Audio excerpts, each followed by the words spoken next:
আসসালামু আলাইকুম এভরিওয়ান। আজকে আমি আপনাদের তৈরি করে দেখাবো খুব সহজে হোটেল স্টাইলে কিভাবে মোগলাই পরোটা তৈরি করা যায়, সেই রেসিপিটাই আপনাদের মাঝে শেয়ার করব। আমার রেসিপিটা যদি আপনাদের ভালো লেগে থাকে তাহলে একটা লাইক দিয়ে দিবেন আর অবশ্যই একটা সাবস্ক্রাইব করে দিবেন। চলুন তাহলে রেসিপিটা তৈরি করা যাক। প্রথমে আমি একটি বড় সাইজের মিক্সিং বোল নিয়েছি। দিয়ে দিব 1.5 কাপ পরিমাণ ময়দা, হাফ চা চামচ লবণ, 1 চা চামচ ঘি ও 2 টেবিল চামচ তেল। ঘিটা দিলে ফ্লেভারটা দারুণ আসে, আর তেলটা দিলে হোটেলের মতো মুচমুচে মোগলাই পরোটা তৈরি হবে। তেলটা আমি দেওয়ার পরে ঘষে ঘষে ময়দার সাথে তেলটা মাখিয়ে নেব। মাখানোর পরে মুঠ বাঁধলে বোঝা যাবে যে দলা হয়ে আসছে, সে পর্যায়ে বুঝে নিতে হবে যে পরোটাটা ডোটা তৈরি হয়ে গেছে, এবং সেই পর্যায়ে পানি দিতে হবে। অল্প অল্প করে পানি ব্যবহার করে মাখতে হবে, এটা আমরা সবাই জানি। আমি অল্প অল্প করে পানি দিয়ে ময়দাটা ভালোভাবে মাখিয়ে নিব। দেখতেই পাচ্ছেন মাখানো হয়ে গেছে, এবং আমি এই পর্যায়ে আধা ঘন্টা মতো রেস্টে রেখে দেব। রেস্টে রাখলে ময়দাটা অনেক সুন্দর সেট হয়ে যায়। চুলায় আমি প্যান বসিয়ে নিয়েছি চিকেনটা ভাজার জন্য। দিয়ে দেব এখানে মুরগির বুকের মাংস, ও তারপরে দিয়ে দেব হাফ চা চামচ হলুদের গুঁড়া, হাফ চা চামচ মরিচের গুঁড়া, হাফ চা চামচ জিরার গুঁড়া, হাফ চা চামচ ধনিয়ার গুঁড়া ও হাফ চা চামচ গরম মশলার গুঁড়া, ও দিয়ে দেব 2 চা চামচ তেল, রান্নার তেল। তারপরে এখানে অ্যাড করে দেব সয়া সস 1 টেবিল চামচ মতো ও হাফ চা চামচ লবণ, 1 চা চামচ আদা ও রসুন বাটা দিয়ে আমি ভেজে নিব মাংসটা।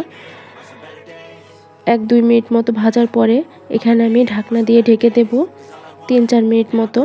চুলার আঁচটা মিডিয়াম রেখে আমি 3-4 মিনিট মতো রেখে দেব। এর মধ্যেই চিকেনটা সিদ্ধ হয়ে যাবে। আমি উঠিয়ে দেব ঢাকনাটা, উঠিয়ে আবারও একটু নেড়ে চেড়ে দেব। এখন এই পর্যায়ে চিকেনটা ভালোভাবে সিদ্ধ হয়ে গেছে, এবং এখানে আমি দিয়ে দেব 1 কাপ পরিমাণ পেঁয়াজ কুচি।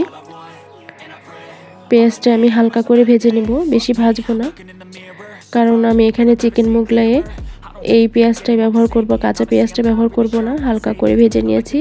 ও এখানে দিয়ে দেব অল্প একটু কাঁচামরিচ, যে যেমন পরিমাণ ঝাল খেতে পছন্দ করেন সেই অনুযায়ী দিয়ে দিবেন। আমি আমার পছন্দ মতো ঝালটা অ্যাড করে নিয়েছি। ভাজা হয়ে গেছে, হালকা করে ভেজে নিয়েছি। আবারও একটা আমি বোল নিয়ে নিয়েছি, বোলের মধ্যে দিয়ে দেব 2টা ডিম ও হাফ চা চামচ লবণ দিয়ে ভালো মতো ফেটিয়ে নেব, এবং দিয়ে দেব এখানে সেই ভেজে রাখা চিকেনটা, ও এখানে অ্যাড করব আমি ধনিয়া পাতা ফ্লেভারের জন্য। ধনিয়া পাতাটা মোগলাই পরোটাতে অনেক ভালো লাগে খেতে। তারপরে আমি ময়দার ডো 1 পিস নিয়ে নিয়েছি, এবং ময়দার ডোয়ে সামান্য পরিমাণ ময়দা দিয়ে দিয়েছি। দিয়ে আমি ভালোভাবে একটু বেলে নেব পাতলা করে। খুব মোটাও করা যাবে না, আবার অনেক পাতলাও করা যাবে না। আমি দেখিয়ে দেব কেমন করে বেলতে হবে। আমি দেখাচ্ছি কেমন পুরুত্বতা আমি রেখেছি। এই পুরুত্বতার পরোটাটা রাখলে ভাজলে অনেক সুন্দর আসে। এবং আমি সেখান থেকে যে চিকেনের পুরটা তৈরি করে রেখেছিলাম ডিম দিয়ে, ওইটা দিয়ে দিব পরিমাণ মতো। পরিমাণ বেশিও দেওয়া যাবে না, আবার অল্প দেওয়া যাবে না, খুব বেশি দিলে বের হয়ে যাবে। আমি পরিমাণ মতো এখানে অ্যাড করে দিয়েছি, দেখতেই পাচ্ছেন। দিয়ে আমি কিভাবে কোট করছি সেটা দেখেই বুঝে নিতে হবে।